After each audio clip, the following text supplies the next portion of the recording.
नमस्कार दोस्तों, कैसे हो आप सभी। I hope you are doing well. परमात्मा की कृपा से आप सभी अच्छे हैं। तो लास्ट वीडियो में मैंने ये बताया था कि जब भगवान बुद्ध का जन्म हुआ था तो किस तरह से खुशियाँ मनाई गई थी। मैंने ये बताया था कि हिमालय में रहने वाले असित नाम के जो ऋषि हैं वो भगवान बुद्ध के दर्शन के लिए आते हैं। दोस्तों, वीडियो में आगे बढ़ने से पहले अगर आप लोगों ने मेरे चैनल को सब्सक्राइब नहीं किया है, अगर आप इस चैनल पर नए हैं तो चैनल को सब्सक्राइब करके बेल आइकन को प्रेस कर लेना ताकि मेरे आने वाले वीडियोस नोटिफिकेशन आपको मिल सके। थैंक यू सो मच दोस्तों। प्लीज़ सपोर्ट मी और कमेंट्स किया करो यार प्लीज़। मैं ये जानना चाहती हूँ कि मेरे वीडियो से क्या आप लोगों को कुछ फ़ायदा हो रहा है, क्या आप लोगों के जीवन में कुछ वैल्यू एड्स हो रहे हैं, क्या आप लोगों को ये कहानियाँ अच्छी लग रही हैं। प्लीज़ जो भी राय हो या फिर अगर आप मुझसे कोई सलाह चाहते हो, अपनी लाइफ में किसी बात से परेशान हो तो मेरे साथ शेयर कर सकते हैं। Thank you so much. जिस समय बालक का जन्म हुआ उस समय हिमालय में असित नाम के एक बड़े ऋषि रहते थे। असित ने सुना कि आकाश स्थित देवता बुद्ध शब्द की घोषणा कर रहे हैं। उसने देखा कि वह अपने वस्त्रों को ऊपर उछाल उछाल प्रसन्नता के मारे इधर उधर घूम रहे हैं। वह सोचने लगा कि मैं वहाँ क्यों न जाऊँ जहाँ बुद्ध ने जन्म लिया है।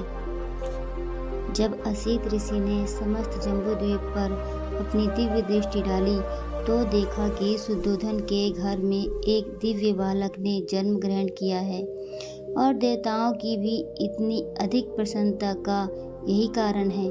इसलिए वह महान ऋषि असित अपने भांजे नालक के साथ राजा शुद्धोधन के घर आए और उसके महल के द्वार पर खड़े हुए। अब असित ऋषि ने देखा कि शुद्धोधन के द्वार पर लाखों आदमियों की भीड़ एकत्रित है। वह द्वारपाल के पास गए और कहा, अरे जाकर राजा से कहो कि दरवाजे पर एक ऋषि खड़े हैं।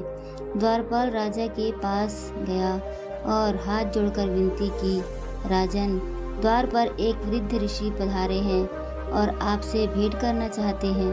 राजा ने असित ऋषि के बैठने के लिए आसन की व्यवस्था की और द्वारपाल को कहा, ऋषि को आने दो।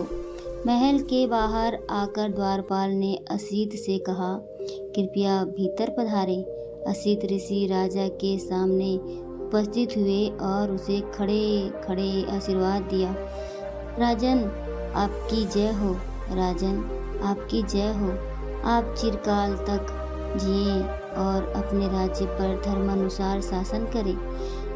तब शुद्धोधन ने असित ऋषि को साष्टांग दंडवत किया और उन्हें बैठने के लिए आसन दिया। जब उसने देखा कि असित ऋषि सुखपूर्वक आसीन है तो शुद्धोधन ने कहा, ऋषिवर, मुझे स्मरण नहीं है कि इसके पूर्व आपके दर्शन हुए हों। आपके यहाँ आगमन का क्या उद्देश्य है? आपके यहाँ पधारने का क्या कारण है? तब असित ऋषि ने राजा शुद्धोधन से कहा, राजन, तुम्हें पुत्र लाभ हुआ है, मैं उसे देखने के लिए आया हूँ। शुद्धोधन बोले, ऋषिवर, बालक सोया है, क्या आप थोड़ी देर प्रतीक्षा करने की कृपा करेंगे? ऋषि का उत्तर था, राजन, इस तरह की दिव्य विभूतियाँ देर तक सोती नहीं रहती, वे स्वभाव से ही जागरूक होती हैं। वह बालक ने ऋषि पर अनुकंपा करके अपने जागते रहने का संकेत किया। यह देखकर बालक जाग उठा है। शुद्धोधन ने उसे दृढ़तापूर्वक दोनों हाथों में लिया और असित ऋषि के सामने ले गया। असित ने देखा कि बालक 32 महापुरुष लक्षणों तथा 80 अनुव्यंजनों से युक्त है। उसने देखा कि बालक का शरीर शुक्र और ब्रह्मा के शरीर से भी अधिक दीप्त है और उसका तेजोमंडल उनके तेजोमंडल के लाख गुना अधिक प्रदीप्त है। उसके मुख से तुरंत यह वाक्य निकला, निसंदेह यह अद्भुत पुरुष है। वे अपने आसन से उठे, दोनों हाथ जोड़े और उसके पैरों पर गिर पड़े। उन्होंने बालक की परिक्रमा की और उसे अपने हाथों में लेकर विचार मग्न हो गए।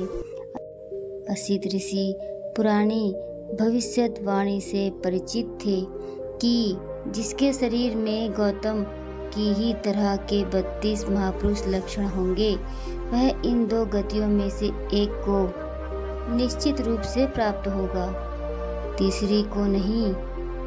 यदि यह गृहस्थ रहेगा तो वह चक्रवर्ती नरेश होगा, किंतु यदि वह गृह त्याग कर प्रवर्जित हो जाएगा तो वह सम्यक संबुद्ध होगा।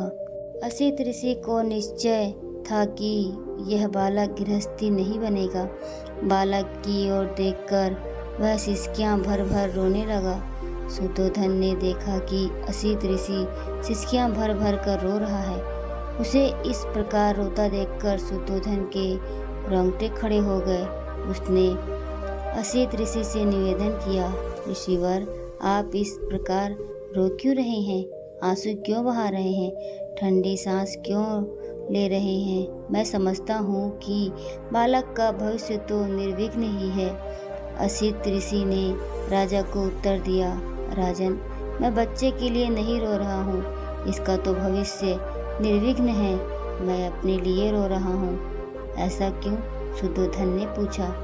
असित ऋषि का उत्तर था, मैं जरा जीर्ण हूँ, वह प्राप्त हूँ और यह बालक निश्चयात्मक रूप से बोधि लाभ करेगा, सम्यक बुद्ध होगा। तदंतर वह लोक कल्याण के लिए अपना धर्म चक्र परिवर्तित करेगा, तो जो इससे पहले इस संसार में कभी परिवर्तित नहीं हुआ है। जिस श्रेष्ठ जीवन की, जिस धर्म की वह घोषणा करेगा, वह आदि में कल्याणकारक होगा, मध्य में कल्याणकारक होगा और अंत में कल्याणकारक होगा।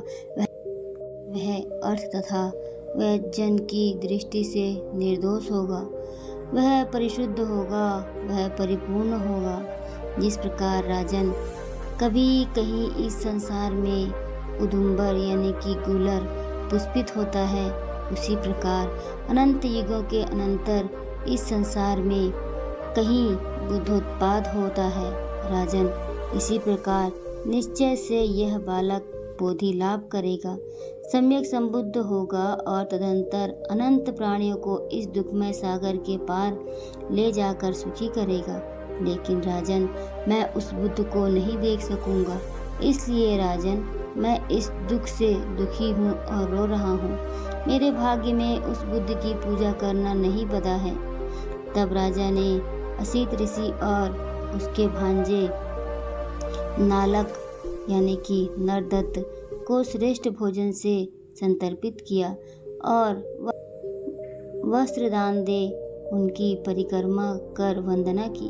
तब असित ने अपने भांजे नालक को कहा, नरदस्त, जब कभी तुम्हें यह सुनने को मिले कि वह बालक बुद्ध हो गया है, तो जाकर शरण ग्रहण करना, यह तेरे सुख, कल्याण और प्रसन्नता के लिए होगा। इतना कहकर असित ने राजा से विदा ली और अपने आश्रम चला गया। तो मेरे प्यारे मित्रों, ये थी ऋषिवर असित की भाव विभोर मिलन भगवान बुद्ध के साथ। वो किस तरह भाव विभोर हो गए जब वो भगवान बुद्ध से मिले। Thank you so much for watching this video, my dear friends. Take care of yourself. Namo Buddhaya.